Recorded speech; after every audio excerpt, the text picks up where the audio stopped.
بسم اللہ الرحمن الرحیم۔ سامعین محترم، جشن عید میلاد النبی صلی اللہ علیہ وآلہ وسلم تاجدار عرب و عجم، والی کون و مکان، تاجدار کائنات نبی کریم صلی اللہ علیہ وآلہ وسلم کی ولادت باسعادت کی تاریخی خوشی و مسرت و شادمانی کا اظہار ہے، اور عید میلاد النبی صلی اللہ علیہ وآلہ وسلم یہ ایک ایسا مبارک عمل ہے جس سے ابو لہب جیسے کافر کو بھی فائدہ پہنچتا ہے۔ اگر ابو لہب کافر ہو کر نبی علیہ الصلاۃ والسلام کی ولادت باسعادت کی خوشی میں اپنی لونڈی کو آزاد کرتا ہے تو اللہ رب العزت اس ابو لہب کافر کو بھی اس خوشی کا فائدہ اور نفع عطا کرتا ہے۔ تو پھر جب ایک بندہ مومن سچے دل سے خلوص نیت کے ساتھ کریم آقا علیہ السلام کا میلاد مناتا ہے تو اللہ رب العزت اس بندہ مومن کو، اس مسلمان کو اس کائنات کے اندر اور پھر قبر کے اندر اور میدان محشر کے اندر کس قدر عظیم مقام و مرتبے سے نوازتا ہوگا۔ حاضرین محترم، تاجدار کائنات صلی اللہ علیہ وآلہ وسلم خود بھی اپنے یوم ولادت کی تعظیم فرماتے اور اس کائنات میں اپنے ظہور و وجود پر سپاس گزار ہوتے ہوئے پیر کے دن روزہ رکھتے۔ آپ علیہ الصلاۃ والسلام کا اپنے یوم ولادت کی تعظیم و تکریم فرماتے ہوئے تحدیث نعمت کا شکر بجا لانا حکم خداوندی تھا کہ تاجدار کائنات صلی اللہ علیہ وآلہ وسلم ہی کے وجود مسعود کے تصدق، آپ علیہ السلام کے ہی وجود مسعود کے تصدق و توسل سے ہر وجود کو سعادت ملی ہے۔ جشن عید میلاد النبی صلی اللہ علیہ وآلہ وسلم کا عمل مسلمانوں کو تاجدار عرب و عجم نبی کریم صلی اللہ علیہ وآلہ وسلم پر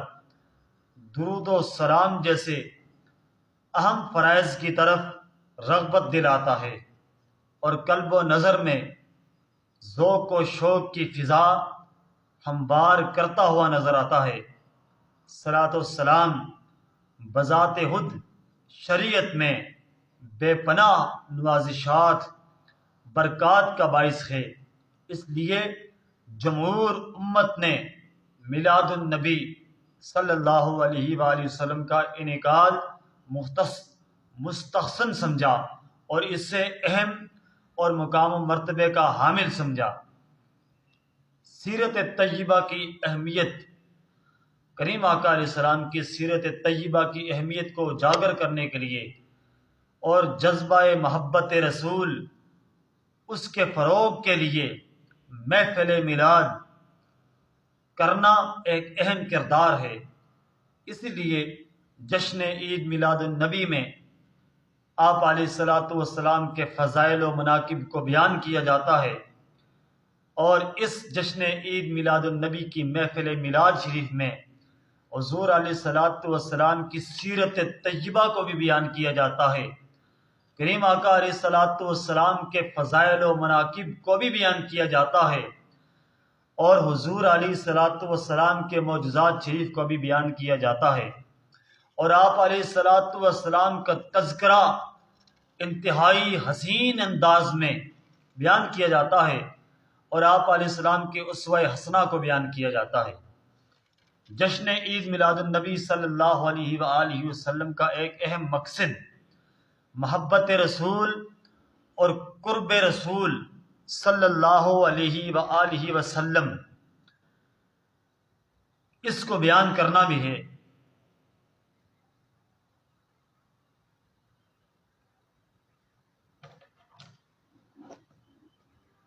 آگے سماعت فرمائیں۔ نبی کریم صلی اللہ علیہ وآلہ وسلم کے فضائل و کمالات میں کئی چیزیں اللہ رب العزت نے شامل کی، اور آقا علیہ الصلوۃ والسلام کے فضائل و کمالات کی معرفت ایمان باللہ اور ایمان بالرسالت میں اضافہ کا محرک بنتی ہے۔ کریم آقا علیہ السلام کے فضائل و کمالات کی معرفت ایمان باللہ اور ایمان بالرسالت میں اضافہ کا محرک بنتی ہے۔ آپ علیہ السلام کی تعظیم و تکریم ایمان کا پہلا بنیادی تقاضا ہے، اور میلاد مصطفیٰ صلی اللہ علیہ وآلہ وسلم کے سلسلہ میں مسرت و شادمانی کا اظہار کرنا، محافل ذکر و نعت کا انعقاد کرنا اور کھانے کا اہتمام کرنا اللہ رب العزت کے حضور شکر گزاری کے سبب سے اللہ رب العزت کے حضور شکر گزاری کے سب سے نمایاں مظاہر میں سے ہے۔ اللہ رب العزت نے اپنے پیارے محبوب نبی علیہ الصلوۃ والسلام کو ہمارے لیے مبعوث فرما کر ہمیں بے پایاں احسانات و عنایات اور نوازشات کا مستحق بنایا ہے۔ اسی لیے اللہ تعالیٰ نے اس احسان کو، کریم آقا علیہ السلام کی ولادت باسعادت کو اور کریم آقا علیہ الصلوۃ والسلام کی ولادت باسعادت کے احسان کو احسان عظیم کہہ کر جتلایا۔ جس طرح ماہ رمضان المبارک شریف میں اللہ رب العزت نے قرآن حکیم کی عظمت و شان کے طفیل دیگر تمام مہینوں پر امتیاز عطا فرمایا، جس طرح رمضان کریم کو، رمضان المبارک کو اللہ رب العزت نے دیگر تمام مہینوں میں ممتاز مقام عطا فرمایا، اسی طرح ماہ ربیع الاول شریف کے امتیاز اور انفرادیت کو، ربیع الاول شریف کے امتیاز